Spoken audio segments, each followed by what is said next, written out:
Hello friends Guwahati railway स्टेशनत प्रतिदिने diesel चुरी है गए ये कथा को गम पा ना मोर हाथ एट भिडिओ आसे ये अपना देखा आज गई आसो अलपसिंग भिडिओ चाई लो।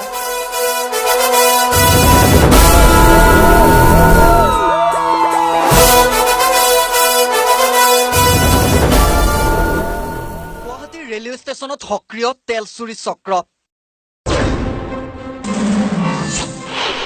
आसाम टक्सर स्टिंग ऑपरेशनत पोहरলৈ আহিল रेलवे विभागৰ तेल चुरीर एक बृहৎ सिंडिकेट। दिन दुपरते गुवाहाटी रेलवे स्टेशनत लिटारे लिटारे तेल चुरी करे तेल चुरी चक्रय। भारतीय रेल विभागৰ एक भयंकर खबर। ভালদৰে মন কৰক আসাম টক্সৰ স্টিং অপাৰেশনত পোহৰলৈ অহা এই দৃশ্যলৈ। হয়, পেলনীয়া সামগ্ৰী বিচৰাৰ চলেৰে গুৱাহাটী ৰেলৱে ষ্টেচনত সক্ৰিয় হৈ উঠিছে তেল চুৰি চক্ৰ।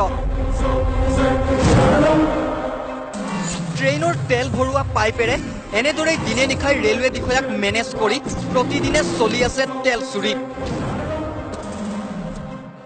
এনেধৰণে আচলতে গুৱাহাটী ৰেলৱে ষ্টেচনত আসাম টক্সৰ দৰ্শকসকলে দেখিছে যিসমূহ ট্ৰেইন আছে ট্ৰেইনসমূহৰ পৰা তেল চুৰি কৰা হয়। প্ৰতিদিনে লিটাৰে লিটাৰে এনেধৰণৰ আচলতে যি ট্ৰেইনত ভৰাবলৈ অনা এনেধৰণৰ ডিজেলসমূহ চুৰি কৰা হয় আৰু ইতিমধ্যে দেখিবলৈ পাইছে সেয়া আমি দেখুৱাইছোঁ তেওঁলোকে কেনেধৰণৰ চুৰি কৰি আছিল সেই মুহূৰ্ততে আমি আচলতে এক অভিযান চলাইছিলোঁ।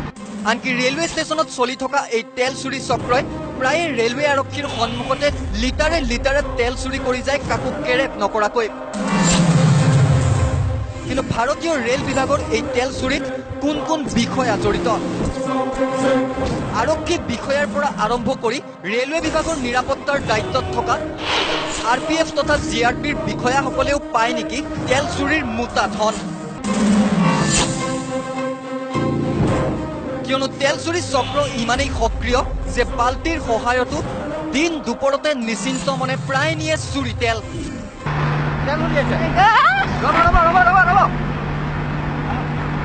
GRP RPF সকলোকে মেনেজ কৰি আচলতে এনেধৰণৰ তেল চুৰি কাৰ্য প্ৰতিদিনে চলি থাকে আৰু এনেধৰণৰ বাল্টিঙত তেওঁলোকে তেল ভৰাই তাৰ পাছত দেখিছে এনেধৰণৰ অভিযান চলোৱাৰ পাছত আসাম টক্সে অভিযান চলোৱাৰ পাছত সকলো ইয়াৰ পৰা পলাই হাৰিছে আৰু এনেধৰণৰ তেওঁলোকে সহায় লয় ডিজেলসমূহ তেওঁলোকে উলিয়াই আৰু এনেধৰণৰ বটলত প্ৰতিদিনে লিটাৰে লিটাৰে আচলতে দেখিবলৈ পাইছে যিসমূহ ট্ৰেইনত ভৰোৱা যিসমূহ ইন্ধন থাকে সেই ইন্ধনসমূহ এনেধৰণৰ চুৰি কৰে প্ৰতিদিনে গুৱাহাটীৰ ৰেলৱে ষ্টেচনত।